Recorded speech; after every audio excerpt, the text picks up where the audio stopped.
One, and we're live. This is Ted Hicks from Late Night Parents. Ways to follow the show, latenightparents.com.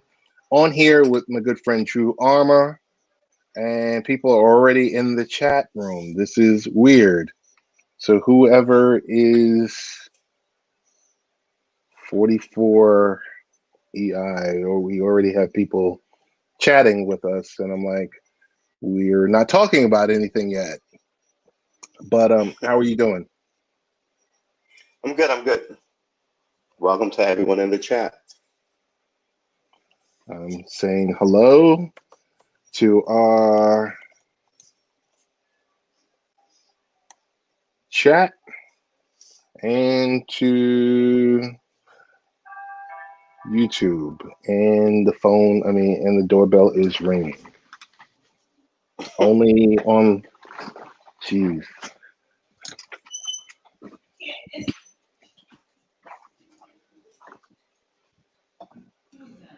That's Johnny.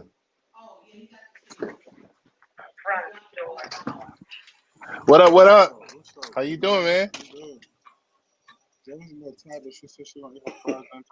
Oh, okay. Go ahead, man. Jace, there's 2 cups in here. One for you, one for Zoe, okay? Get some ketchup. Be good, all right? All right. They're upstairs.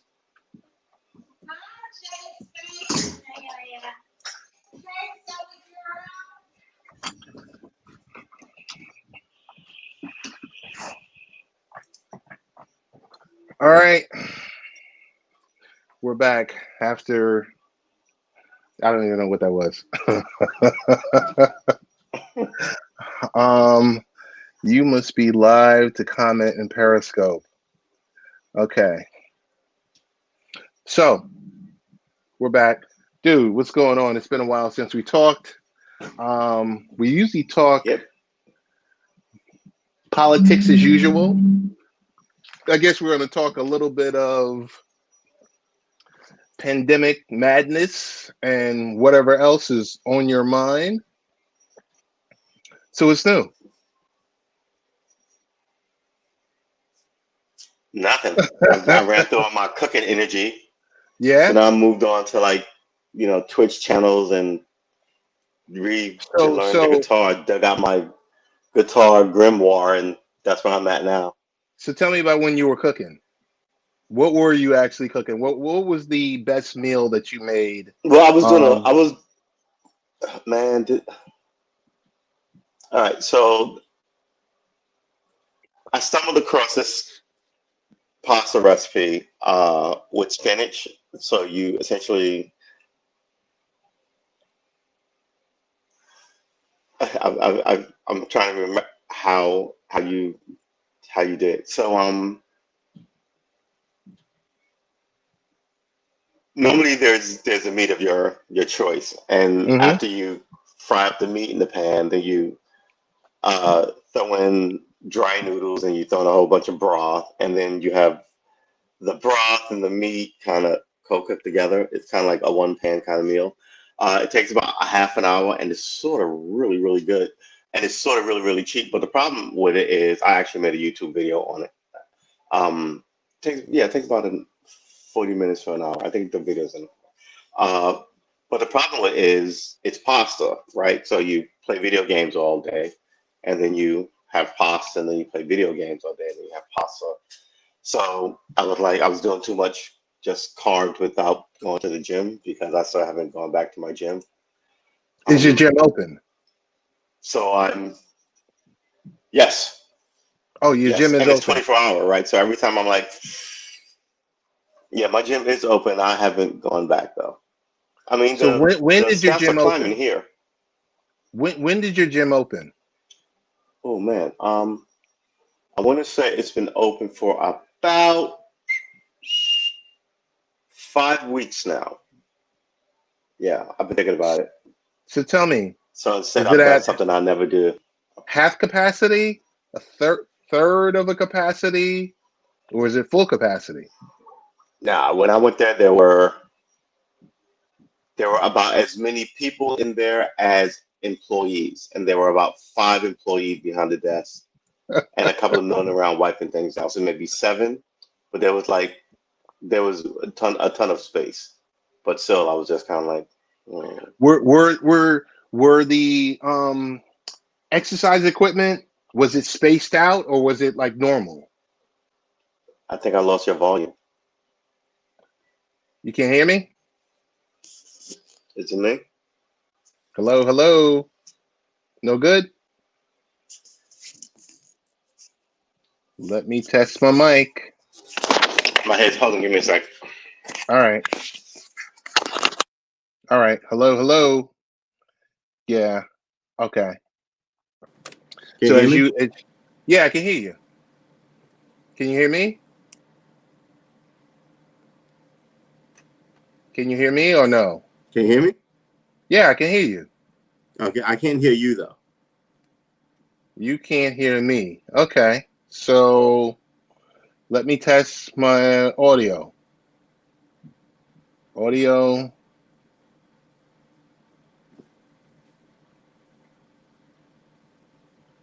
You heard that?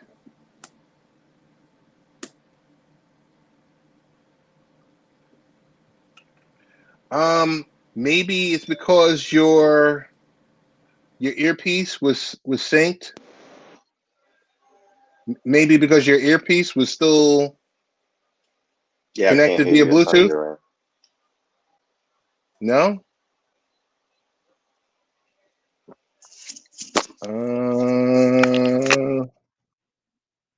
Let's see. Hello, hello, hello.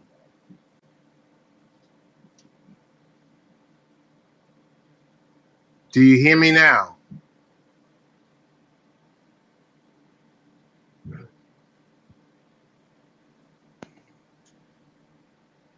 Hello, hello, hello. You want to disconnect and reconnect?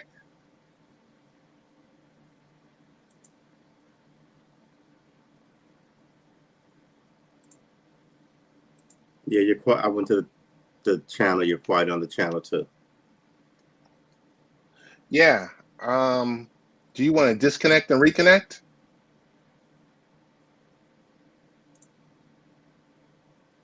Can't hear me at all? Look at the chat. Nothing? Chat? Yeah, look at the chat. Oh, you can't see the chat. I'm saying disconnect and reconnect.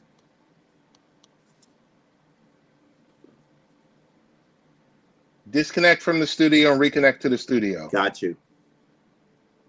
All right. See you in a bit. All right.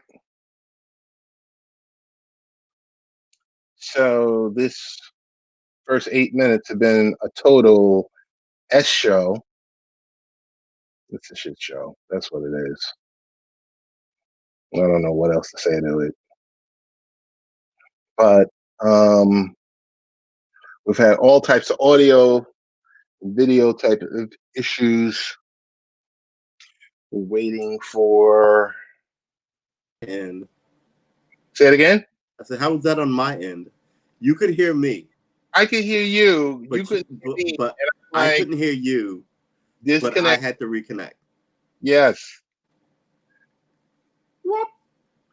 First, that's troubleshooting In 101. the old days, that would have been on your end. You know what I'm saying? Yeah, but they give you the tools to say test your audio. So if you can go in there and you see your audio is registering, then it kind of points you to the counterpart. But how is my audio not registering? This is how my mind works now. You got me off on a tangent. How's my audio not working if you can hear me? You see what I'm saying? It implies that my audio isn't inherently working. You man, it's the wizardry because of like you were syncing your Bluetooth audio through your ears, and then you took them out of your ears, and I think they were still caught there. Okay. All right, I see what you're saying. All right, they were still caught there. Right. So the first 10 minutes of this has been a total S show. Nice. Yes. Oh, that's a good reminder to watch my language. No, it's okay. Hang on one sec. It's not working? No, not trying to roast us. Hey, Jason, hey, Juicy baby. How was it All right. I am back. Yeah, it's a Total S show. First 10 minutes of this. Okay. So, total S show. So, you were talking about the pandemic. You were talking about... Yeah, running through my cooking recipes. My most favorite one that I discovered that I'm crazy about. Yeah, definitely.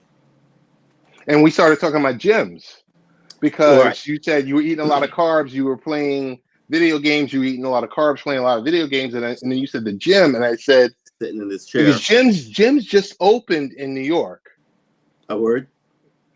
They just opened. Well, I guess it's not an issue if sorry about that, I'm leaning out of frame. I guess it's not an issue if your gym is empty. But I mean, we keep seeing time and time again, the more you get more people together, the more this thing kicks off again. So I'm like, oh, do I want to go to the gym? But who's safeguarding? Who's safeguarding the gym? Like, is someone standing there with a clicker to say, okay? Right. Well, when I went to, they opened up a new gym by me, so I was like, oh, I'll just relocate closer. So when I went in there was, like I said, about 7 people, like 5 behind the counter, like checking your card and stuff, and people, 3 or 4 others variously walking around wiping stuff down. But there was about 8 people in there as well, like 2 people on the treadmill, 1 guy on the weight bench, another lady stretching someplace else, you know. So I was like, okay, I could deal with this. But then I kept thinking, it just takes 1 to get 8, you know. So, I mean, I've been sort of waiting it out to see what the next, I don't know, I guess, I'm always thinking in like stages, what the next stage of this is going to be. But I just really don't know. Because like you said, we were talking earlier, you know, they opened up the place to colleges, and then, you know, 2 weeks later, they're sending people home. So, like, do I want to have a really good workout for like a week and 10 days and feel real good, and all of a sudden, you know, have to put myself through like COVID expense or whatever? I kind of think of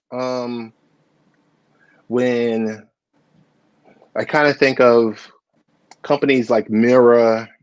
I kind of think of companies that are like, hey, you could do your workout at your home. Right. You could do your workout at your home. I mean, you can do basically everything that you can do, almost everything. Well, that's where we started it, right? We started like just doing push-ups, sit-ups, and chin-ups, and like, you know, those door-weighted frames. Because back then, no one had a gym membership. You know, maybe your boy had like a weight bench in his backyard, and on sunny days, you go get out there, take your shirts off at 14 degree, you know, pumping iron back in the day. But, you know, you could still do that. I mean, gym culture is a sort of made up culture. And largely, I think in the 80s when they made, what's that movie Perfect with Jamie Lee Curtis and John Travolta? Right? There's one pulling out of my head for you. It was this thing about like jogging had just become a thing, like running marathons was like fairly new. Ironmans were fairly new. It was just kind of like this, all of a sudden, this fitness culture. And good-looking slim people kind of like going to places to meet good-looking slim people. And so there was also this thing about in a culture of like nightclubs and Studio 54, there was also a fairly heavy tinge of sexuality to workout gyms, which sort of ebbed over time. Like now it's not so much that, like long since the Me Too movement, like way back, I guess in the late 80s, after it'd been around for 10 years or so, when the feminism really began to kind of like kick off, and it wasn't any Me Too, it was like, you know, that whole like energy, it became less about being good, looking good and being sexy at the gym and meeting people. And it became more about just going to the gym, you know, because they didn't have women's gym because women were upset about being hit on all the time at these co-ed gyms. What's Okay. that famous ladies gym? Wait, no. Ugh. Yeah, they were sued in the 90s because they wouldn't admit guys, and some guy sued them because he was like, "It's the closest gym to my house." They're like, "This is a ladies' gym." so they they had to start taking guys because fair is fair. But anyway, the point was that by that time they had ladies' gyms, and people were just kind of like, "I just want to look good," and then it became associated with like fit gay people in Wall Street, I think. Like all the Wall Street tycoons were always like sharp and buff and workout people. So yeah, so now you're just returning it to what it was, where people worked out at the house. What's important in this whole thing is that somewhere along the way of the last 40 years, I guess, since the 70s, they've instilled this want of being fit and working out, right? So that's not going to evaporate, even though the gyms may shut down. People will still run in the open road for running exercise or work out with their friends, make a home gym, buy a weight bench and do whatever in their garage like we used to do as kids. So, it's but it's a lot more dangerous nowadays. Whereas being in that closed room, it was always kind of scuzzy when so when you go into a gym, the 8 times I've been there, right. You go in there, you wipe down the device that you're getting on, right? The weight bench, right? Yeah, and you're like, you don't want to let okay, sweat. Right. So you're doing that, and then when you get your workout on, and then when you're getting off the device, you go and wipe it down again, because it's just an utter mess at that point. Exactly. It's like you sweat, bodily fluids, all the thing. I'm just thinking of that now, being in that type of environment, and you saying, "Hey, it's 24 hours," and I'm like, so when does the enhanced cleaning happen? Well, exactly. And this is my thing. You're not going to wipe down every door handle after everybody uses it. I mean, you see people do it on TV, showing people spraying stuff, wiping down light switches. You know how many times the light switch gets touched, like in your house? Yes. Even though that might be rare in like a office or a gym. But you know how many times the doorknob gets touched at an office or a gym? The bathroom doorknobs, the front door doorknobs, all these things that people, it just seems to be hard to keep all that locked. Plus the fact that if you're a good businessman and your gym is popular and there's a lot of people in it, that's bad for your gym in this environment. Right. So the best gym in this environment is what I'm looking for. It's sort of an empty gym, and that's not good for his business. So is your goal to like go there like 5:30 in the morning? When I'm a weirdo. I've always been like I need very little sleep, so I could easily do like a 2 a.m. workout or an 11 at night workout. I can do a 4 p.m. workout when people are just about getting off of work and just sort of beat people before if there is a rush. And it's smart. That's smart. So, but my whole thing is this paranoid thought of it doesn't matter if you're there. If someone has it and they've been there a half hour before you, right? It's a round robin game. It doesn't say that everybody's there. The magic of this thing is knowing who you're around. Right. So like all these people getting these tests. My whole point is, okay, so you get a test and then you get on a subway with no mask. You need another test immediately, right? You just can't keep throwing people tests. And then they're talking about gestation periods and for this thing. I'm just thinking. I'm just thinking about you're in the gym.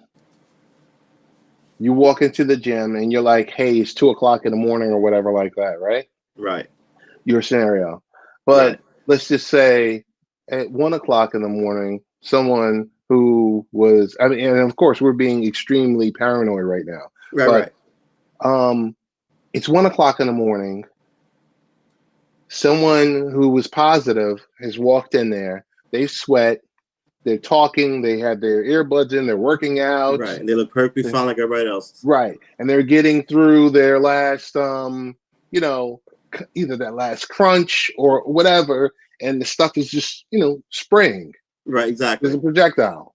And then on top of that, mind you, there's a fan running, which pushes it There's around, a fan swings it up in the vent, pushing that spread it around. wider, right? So I'm all like this. I'm like, like, what's the ventilation like? And all of a sudden, I become like a building planner. I'm like, what's an expert on everything? Exactly. Just because I'm just kind of like, I'm trying to think of all the angles, and that just makes you crazy. I got it. True Armor, the world's foremost expert on all matters. Exactly. I like that. That's the tagline. That's the tagline. You're sitting there, you're like, okay, let me look at the HVAC system in here. That's exactly what I did.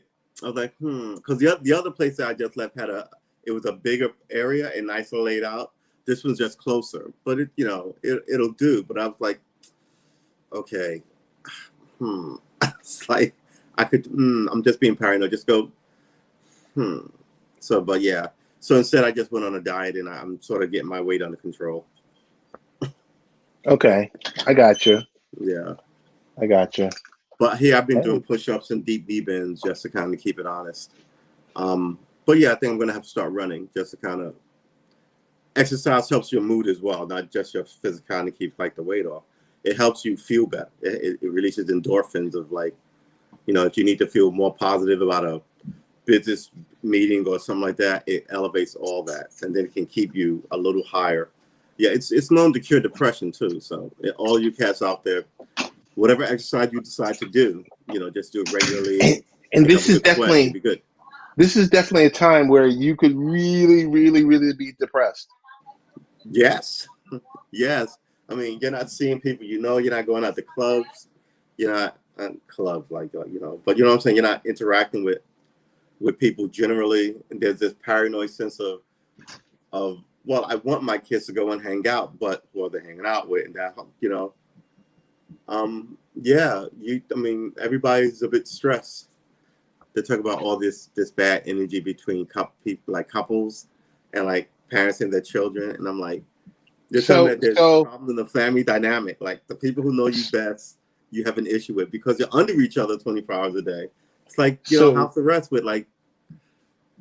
So if divorce rate was 50% pre-pandemic, right, what do you think it's going to be now? I mean, and it's not funny, you know, nothing funny to talk about, but that's the level of abuse.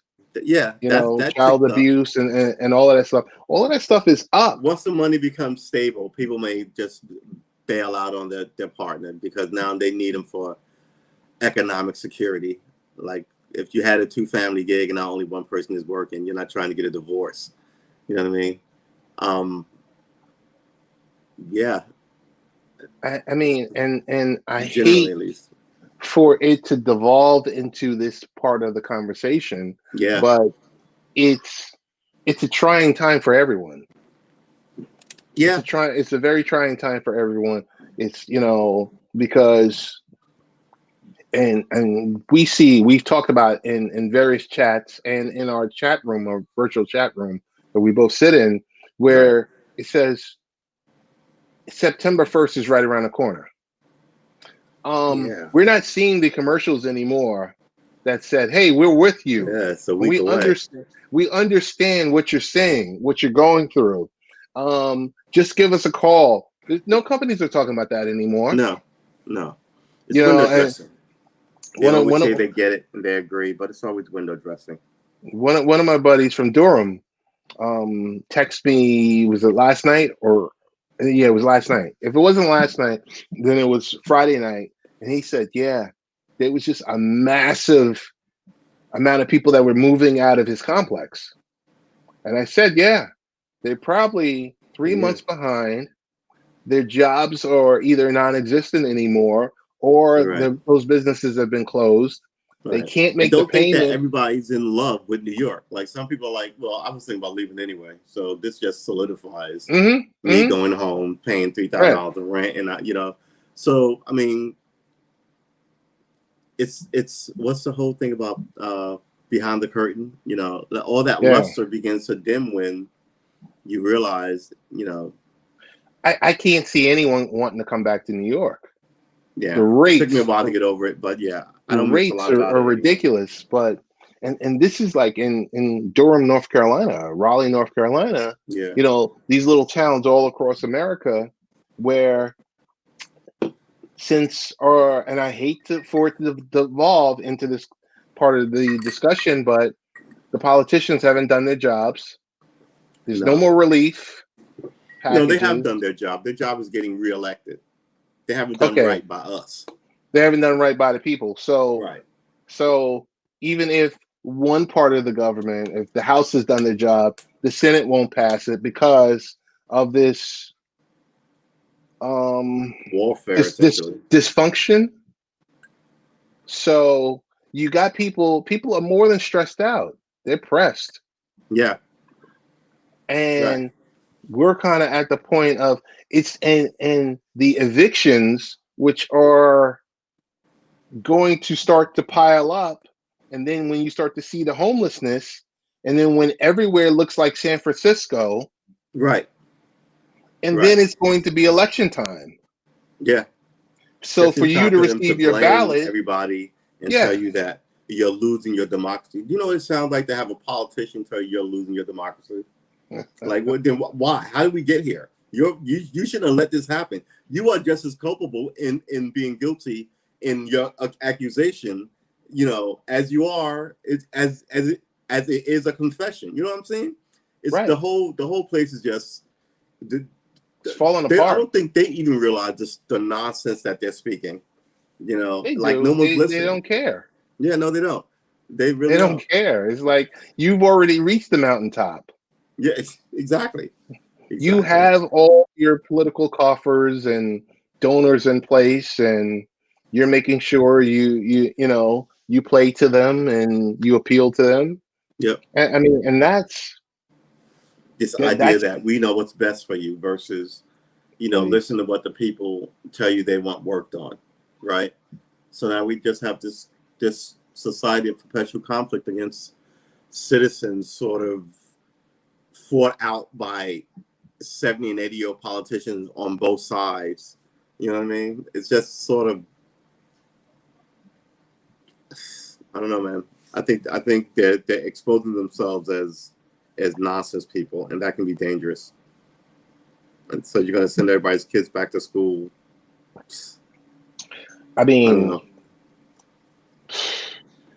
I was totally ridiculed for, you know, telling, you know, within my own family, telling my daughter, you know, she wasn't going away and everything else like that, because I'm, you know, and you're kind of sitting there. This is for me. For me, I was like, are you even watching what's going on? You know, and it's funny. It's the disconnect between us and the millennials, where we're like, hey, I'm not sure if Snapchat is reporting this, or I'm not sure if Instagram is reporting this. Yeah. But we're at 176,000 people. I was like, I don't know if you can see that in an 8-second clip, but yeah. I mean, they sort of stopped reporting on it, didn't they? They sort of yeah, but in the same point, these people could tell you everything about Megan Thee Stallion and Doja Fox, Doja Cat. Excuse me. They could tell you. Yeah, but in defense of the young people, the elders never listen to the young people. So the young people are generally, at a certain age, just sort of over listening to your parents. You can't wait to get on your own, but you don't know what you're doing. Yeah. Right. I mean, we were there once. I totally remember that environment because it was the 80s and it was hip hop and it was the crack epidemic. You were like, where am I supposed to go from here? Well, your parents were telling you to go someplace. So you're finally out. You know, why wouldn't you throw a party? Right. Why? I mean, you're away from home. Why wouldn't you think, oh, it's only going to be a small party, then everybody wants to go to a party. Right. So, you know, 300 people show up and now here you are. So I get it. We always love to blame our young people. That's a sure, you know, what is it, get off my lawn? But I'm officially get off my lawner. Yeah, yeah. I found myself saying that too a lot. I was arguing with my nephew about like rap music again, and it just kind of like now Jay-Z is talking about starting something. I'm like, you've been rapping about entrepreneur, drugs and guns forever. Entrepreneur. Yeah, just kind of like shut up. And now you got like feminism is Cardi B interviewing Joe Biden. I'm just kind of like, what is going on here? What it tells you is the bar is very low. I don't know, man. If I don't know, I don't get it. But there is beginning to be blowback about some of this stuff because people brought that stuff up, and people also brought up the fact that why was, Bill Clinton like at this event, right? So people are beginning to sort of push back on the people who were. Is it pushing back, or are they connecting the dots? You know what I mean, right? Are they pushing back, or is it connecting the dots finally? After I think people are 40 years to speak up to people's nonsense because it, all this stuff hides the problems in this country, right? Mm-hmm. Look, it's sort of like why Hollywood is super liberal, but they never say anything about guns or gun violence or gun death because everything they make has a gun in it. Right, they will look super ridiculous. So they'll come out for women's rights and gay rights. They'll make women powerful movies. They'll make gay powerful movies. But they won't come out and go like ban guns. They won't say like all these other sort of groups want ban the AR-15 or whatever. Like they draw the line at that because who wants to ride a good sword when you can stick a gun in it and shoot up stuff, right? I mean, we love an action movie. I grew up on what are those guys? Oh, what are those guys? Mel Gibson and Danny Glover. What was that movie? Yeah. Right. Lethal Weapon. Lethal Weapon. Wasn't that the first big action? Blow it up, throw a lot of bullets around, ridiculous, kind of like. I don't know. I mean, it was that the Die Hards and Lethal Weapon. Did Die Hard come out before? And then you had Jean-Claude Van Damme and Commandos. Right, but before then, it was like Clint Eastwood movies where like Dirty Harry would show up, shoot one guy, sort of skulk around, shoot him like a first-person shooter. But then somewhere around like either like you said, Lethal Weapon, depending on which one is older, or Lethal Weapon. You just said it. Die Hard, Lethal Weapon, whichever one of those two is older. Terminator, Commando. When they just started like throwing Rambo, MP5 lead all over the place. No, Rambo wasn't really. It's all the same movie. Hold on. Later Rambos were, but like I think I'm going to look this up later. But I think like those first action movies where like they were just throwing lead all over the place and missing the bad guy, as you're like, how can you not hit him? But it was the whole idea of it was like MP5s and like M16s and like a lot of gunplay before it became this close quarter, like man on man, like fist fight, just like act like these race car movies, sort of the same kind of energy. In the 60s, Bullet sort of defined like a good chase scene. And then somewhere, I guess, like they just keep reinventing it. But it's they know what they're selling and they know what they're not going to get rid of. They're not getting rid of, guns to get back to what I was talking about. They're not going to get. Is it rent? What time you want me to go? Whenever you're ready to go. Did you call? No, I'll call it. Yeah. You want a seafood, right? Yeah. I don't want Chinese. Only that. What?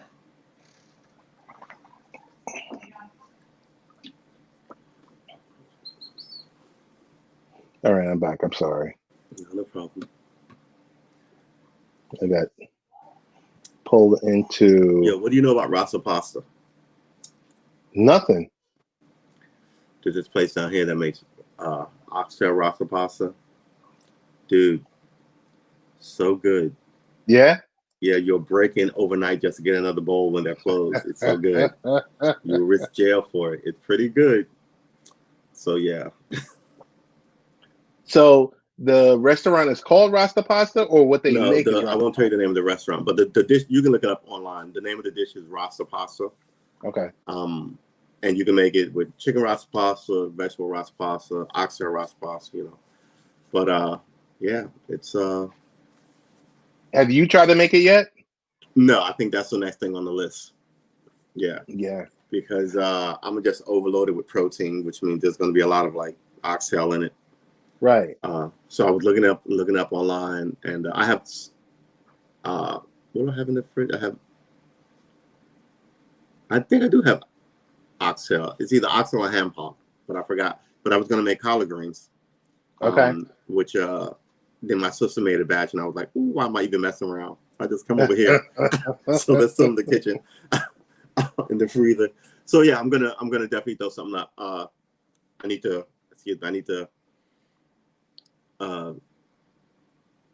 put something up online soon. So I think another recipe is gonna be it. So tell me the stuff you've been doing with YouTube. You know what? You do it in actual time, right? You wanna right. When I cook on YouTube, I do the whole recipe from start to finish. And I'm looking for recipes that generally takes about as long as it takes to cook dinner for an evening. So that can be anywhere between 10 minutes and like an hour. And there's a fair amount of those. And I look for the ones that I like or the ones that my mom's taught me.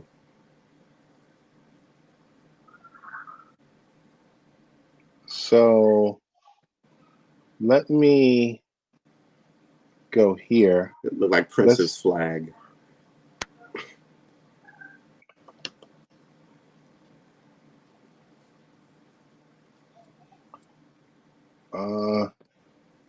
This is not you. How many true armors? Okay, so I had to read. Did you do anything to your Twitter account? Because True S Armor on YouTube. True Armor? True S Armor on YouTube.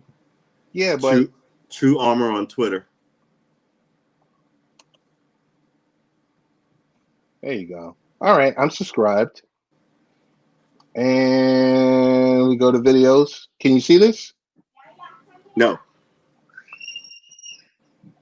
Oh, so you're not seeing it? Nope.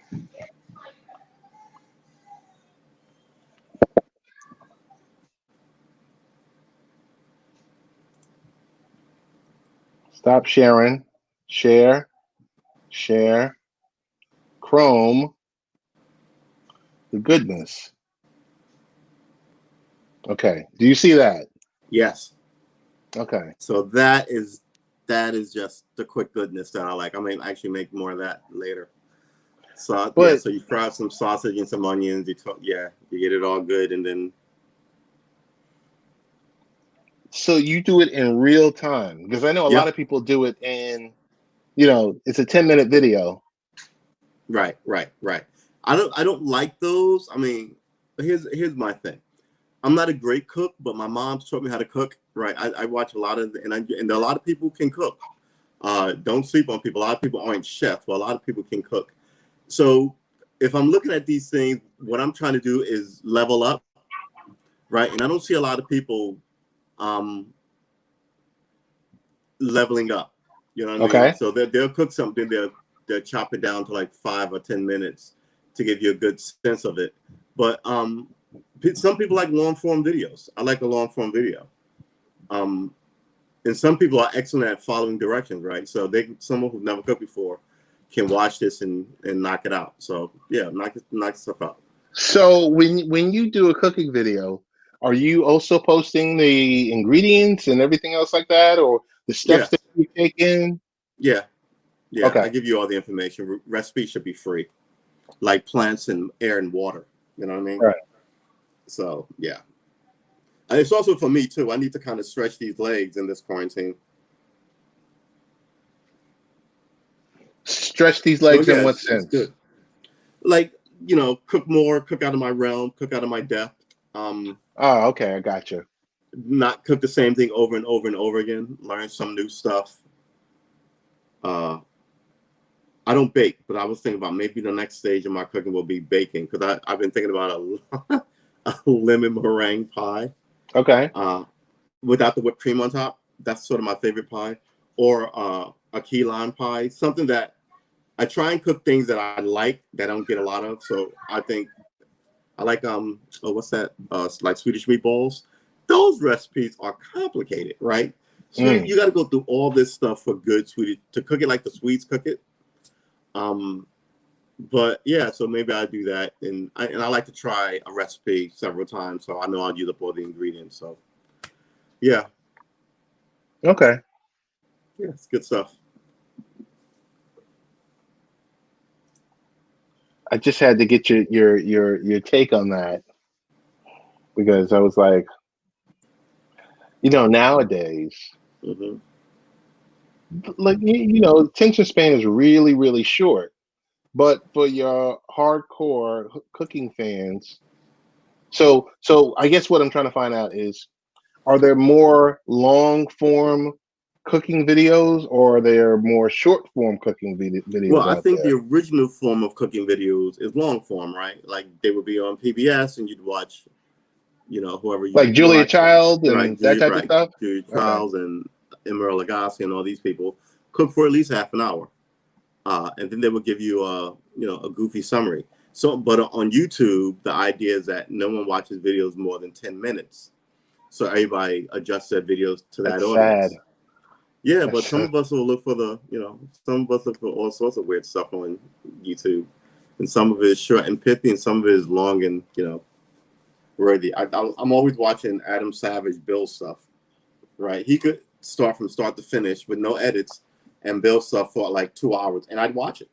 It's infinitely interesting to me, right? Okay. So it's that kind of thing. And so I'm an audience. I'm part of his audience that will engage that way. But I'm sure other people are like, how long is this? So you may want to cut it down to 10-minute bits for that crowd too. And maybe down the line they'll be absorbed and will want to watch a whole thing. I think a combo of both. Right. A combo of both would be ideal because, and I mean, I tend to think the short form stuff is going to get more hits. But I could be wrong. I could be wrong. I think we live in a summary kind of world. People want you to sum up what's going on here. Hey, can you tell me everything in the next 5 minutes? Exactly. I don't want to watch. I can't give, hey, here's your favorite show, and there's 7 seasons worth, and you're like, oh yeah, I can't watch those 7 seasons. I just can't do it. But and then you ask the question like, well, what else are you doing? Yeah. What else are you doing? Yeah. So, listen, I gotta run out and grab dinner, but what I'll do is let's catch up a little later. Oh yeah, absolutely. I'm actually going to grab me some Rasa Pasta now that you're talking about it. So, about 2 hours. Sounds good. I'll be here. All right, I'll talk to you later. Peace.